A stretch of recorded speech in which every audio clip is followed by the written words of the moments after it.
Halo, salam kenal. Nama saya Nicholas Mixeltanesia. Saya mahasiswa Universitas Esa Unggul, Prodi PGSD, Pendidikan Guru Sekolah Dasar, Fakultas Keguruan dan Ilmu Pendidikan Angkatan 2017. Pada hari ini, saya akan membuat video analisis tentang sebuah jurnal dari tugas mata kuliah pemantapan kemampuan profesional yang diampu oleh dosen Latifa Kurotaini MPD. Mari kita mulai. Jurnal yang saya analisis hari ini adalah peningkatan kemampuan berbicara bahasa Inggris siswa kelas 7 SMP Negeri 1 Kota Blitar melalui games atau disebut kalender. Ini adalah jurnalnya. Jurnal ini dipublish pada Januari 2018, volume 2, nomor 1, melalui Universitas Nahdlatul Ulama Blitar. Abstrak pada jurnal ini adalah berbicara bagaimana keterampilan berbahasa menjadi alat ukur untuk mengetahui kemampuan bahasa Inggris siswa. Kemampuan bahasa Inggris yang baik akan menjadi bekal siswa untuk tahapan jenjang berikutnya. Namun permasalahan penelitian dirumuskan dalam peningkatan kemampuan berbicara bahasa Inggris melalui game pada siswa kelas 7 SMP Negeri 1 Kota Blitar tahun pelajaran 2017-2018. Langkah dalam penelitian ini berupa observasi, tes kemampuan, dan kuesioner. Semua data dianalisa dan dibandingkan dengan kriteria minimum siswa. Penelitian ini menggunakan 2 siklus untuk meningkatkan kemampuan berbicara siswa melalui game. Tahapan-tahapannya adalah perencanaan, pelaksanaan, pengamatan, dan refleksi. Seperti PTK, penelitian tindakan kelas. Hasil penelitian ini diharapkan agar media permainan atau games bisa menjadi salah satu alternatif dalam pengajaran kemampuan berbicara siswa. Subjek penelitian tentu saja adalah siswa kelas 7 SMP Negeri 1 Blitar. Dan konteks utama penelitian ini bertujuan meningkatkan kemampuan berbicara bahasa Inggris siswa melalui permainan games. Ada beberapa permainan yang dapat diterapkan, misalnya Simon Says. Buat yang pernah dengar, misalnya bermain Simon Says, seperti Simon Says stand up. Maka semua murid akan mendengar instruksi tersebut dan berdiri. Permainan selanjutnya adalah Snake and Ladder.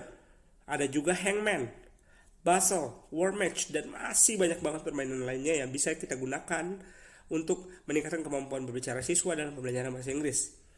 Hal itu diharapkan bisa membangkitkan motivasi siswa, membuat siswa menjadi aktif, membuat siswa termotivasi untuk belajar bahasa Inggris, dan meningkatkan kemampuan berbicara siswa. Penelitian ini dilakukan dengan metode penelitian tindakan kelas atau PTK dengan sifatnya reflektif, partisipatif, kolaboratif, dan spiral dengan tujuan melakukan perbaikan-perbaikan terhadap sistem, cara kerja, dan situasi pembelajaran ke arah yang lebih baik lagi. Siklus pada penelitian ini dilakukan dengan tujuan melihat perubahan yang terjadi setelah diterapkan teknik permainan atau teknik games pada pembelajaran bahasa Inggris di SMP Negeri 1 Blitar. Jadi penelitian ini menggunakan 3 instrumen, kuesioner, tes, dan catatan lapangan. Dan dengan penyesuaian dengan instrumennya, maka pengumpulan datanya dilakukan dengan teknik tes dan non-tes. Berikut adalah diagram. Diagram ini, kalau bisa dilihat, ini berbicara tentang diagram siklusnya.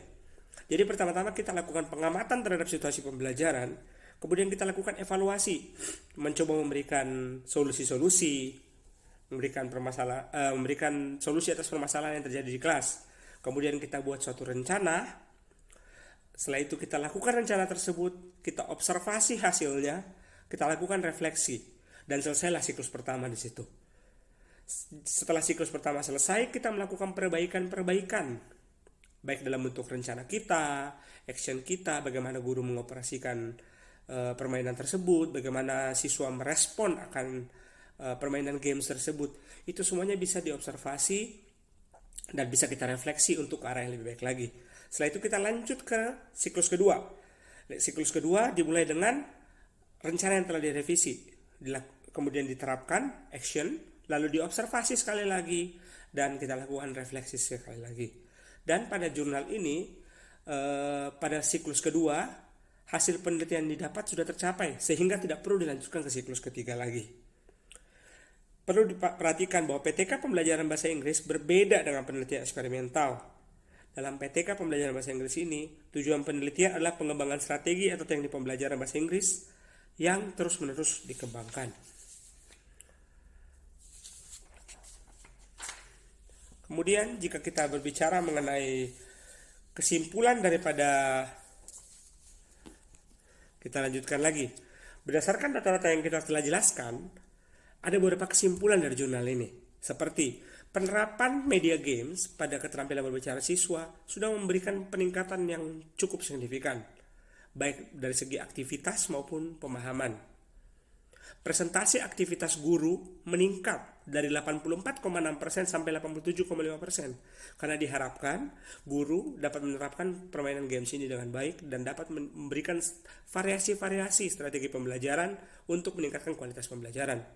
Aktivitas murid juga meningkat dari 73,6% meningkat menjadi 82,9%. Cukup jauh ya, hampir 10% peningkatannya hanya dengan penerapan media games ini.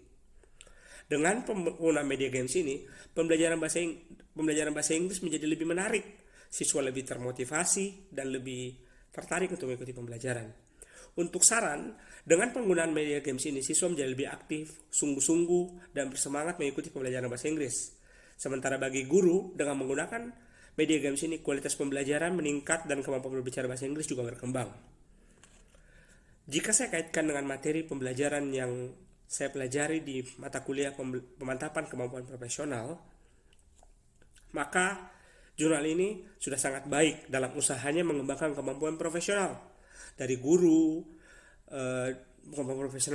dalam menerapkan berbagai macam strategi variasi pembelajaran, terutama dalam bidang bahasa Inggris. Selanjutnya, tugas dari dosen saya, Ibu Latifah, adalah membuat proses mengenai pengembangan diri.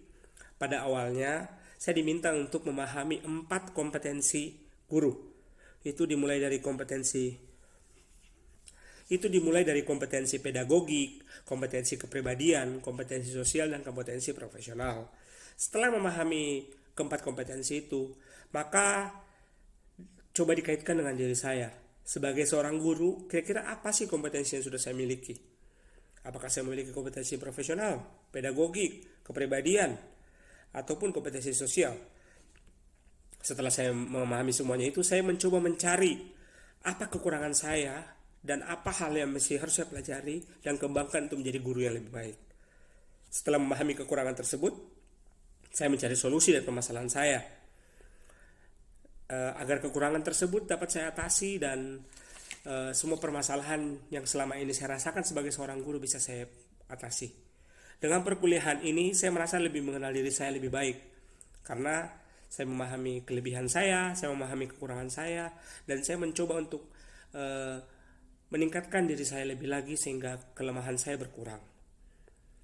Dan saya terus berkembang untuk menjadi guru yang lebih berkompeten dan guru yang lebih profesional tentunya. Terima kasih kepada Ibu dosen Latifah Kurotaini selaku dosen pengampu pemantapan kemampuan profesional dalam bimbingannya, terutama dengan kondisi perkuliahan yang mendadak online karena situasi COVID-19 ini. Beliau tetap aktif menjelaskan dan beliau tetap memberikan tugas-tugas yang membuat kami lebih memahami mengenai kompetensi profesional. Saya harapkan Ibu sehat selalu dan terus mengajar. Sekian video dari saya, kita berjumpa di lain kesempatan. Sampai jumpa.